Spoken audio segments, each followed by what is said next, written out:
यशस्वी जैन इंदौर गुरुवर के चरणों में बारंबार नमोस्तु करते हुए पूछ रही हैं, कोई आदत बार बार लौट कर क्यों आती है? देखिए, आदत बार बार लौट कर क्यों आती है? जो लौट कर के आए उसी का नाम तो आदत है। इसे दूसरे शब्दों में लत कहते हैं। जो बार बार लौट कर आए वह लत या आदत।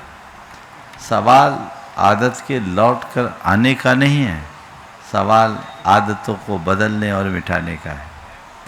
हम अपने आदतों के गुलाम न बने। अगर अपने आदतों के प्रति जागरूक हों तो अपने आदतों को बदल भी सकते हैं। सवाल है अपनी बुरी आदतों में परिवर्तन का, हम कैसे बदलें। 4 सूत्र देता हूँ अपने आदतों को बदलने का। सबसे पहले अपने मन में दृढ़ संकल्प लीजिए कि मुझे अपनी इस आदत को बदलना है। वो संकल्प आपके अंदर का मजबूत होना चाहिए। जैसे किसी व्यक्ति को अपशब्द बोलने की आदत है। कई लोग ऐसे होते हैं जो हर वाक्य का श्री गणेश अपशब्दों से करते हैं। उनका तकिया कलाम ही अपशब्द बन जाता है। इनका उन्हें एहसास भी नहीं रहता, वो आदत में है। तो उनको चाहिए कि पहले संकल्प ले कि उन्हें अपशब्दों से बचना है, अथवा ये संकल्प ले कि मुझे सही शब्दों का प्रयोग करना है। ये संकल्प, जिसे भावना योग की भाषा में कहें तो कहेंगे ये एक प्रकार का प्रत्याख्यान है, संकल्प। दूसरी बात, सजग रहें। सजग रहें अर्थात जब भी आपको लगे कि आप अपने पुराने आदत के शिकार हो गए तो आप अपने अंदर सजगता रखते हुए अपनी निंदा गरहा कीजिए कि नहीं, मैं गलत ट्रैक पे आ गया, अब मुझे वापस सही रास्ते पे आना है। ये सजगता जो एक प्रकार का प्रतिक्रमण है, जो आपके अंतःकरण की शुद्धि कराएगा और वो आपको बचाएगा।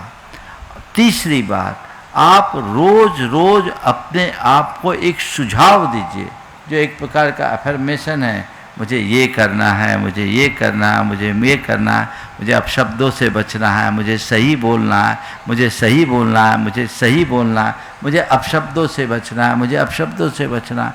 ये बात बार बार बार बार दोहराइए। और चौथी बात, नियमित अपने आप को दंडित कीजिए। जब भी आपको लगे, एक संकल्प ले लो कि मेरे मुख से अपशब्द निकलेगा, तो जितनी बार अपशब्द निकलेगा उतनी बार मंदिर में गुल्लक में 100 रुपया की पेनल्टी डालूंगा। 1 हफ्ते करके देख लो, कोई पनिशमेंट। 100 रुपया की पेनल्टी गुल्लक में डालो, कोई कहीं भी डालो, ये आपको उसके प्रति सजग बनाएगा। ये जीवन में बहुत बड़ा परिवर्तन लाते हैं। इसका अपना साइंस है। भावना योगी कहता है, जो चीज़ें हम सोचते हैं, जो चीज़ें बार बार दोहराते हैं, उससे हमारे प्री फ्रंटल कॉर्टेक्स में, माइंड में एक नया न्यूरल पाथवे बनता है, उससे न्यूरोप्लास्टिसिटी बढ़ती है, तो वो हमारे माइंड में सोचने का तरीका ही बदल देता है। और चीज़ें ऐसी बदलती है कि पूरा जीवन बदल जाए। आदत ऐसे नहीं बदलेगी, बदलना पड़ेगा। उसके लिए आपको ठानना पड़ेगा। और सबसे बड़ी ताकत संकल्प की। संकल्प में बहुत बड़ी शक्ति है। और ये संकल्प आंतरिक होना चाहिए। एक सज्जन जो चेन स्मोकर थे, पूरा परिवार चाहता था कि इनकी धूम्रपान की आदत खत्म हो। 1-2 बार मैंने भी समझाया, आदमी को समझ में नहीं आया।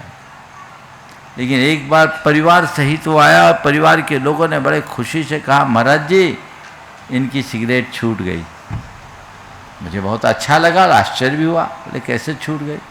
बोले महाराज, सर्दी के दिनों में हमारी 2.5 साल की भतीजी थी, मैंने सिगरेट पी के उसकी अद्धी फेंकी। सिगरेट पी के उसकी अद्धी फेंकी, वो भतीजी उठा के उसको मुंह में लगा ली। मुझे घोर आत्मक ग्लानि हुई और मुझे लगा मैं खुद तो बर्बाद हो रहा हूं, पीढ़ियों को बर्बाद कर रहा हूं, धिक्कार है इसको। महाराज उसके बाद फिर मैंने हाथ नहीं लगाए। अंदर की जागरूकता जीवन में आश्चर्यजनक परिवर्तन लाती है। तो वो जागरूकता अपने भीतर घटित करने का प्रयत्न करना चाहिए। अगर ऐसा हमने अपने भीतर जगा लिया तो जीवन में बहुत बड़ा बदलाव घटित हो सकता है।